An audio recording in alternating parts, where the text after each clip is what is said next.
Ako kayo. Si Margo. Sino ka? Ako si Shelly.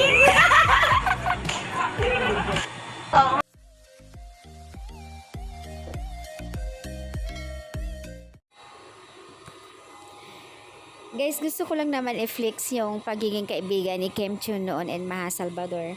Kasi nakakatuwa. Mayroon pala silang video noon kung saan ay close sila.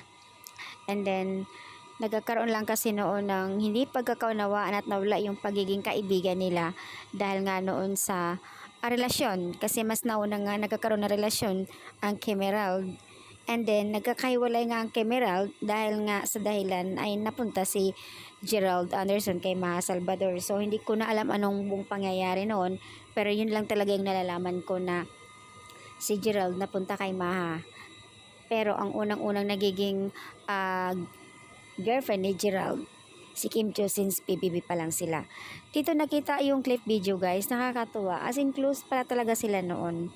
Sabi nga ng ng isang netizens na sinasabi, nasira lang naman ang relasyon ng Emerald dahil kay Maha Salvador. Super close talaga yan sila noon. Pero ngayon hindi na maibalik ang pagiging kaibigan nila.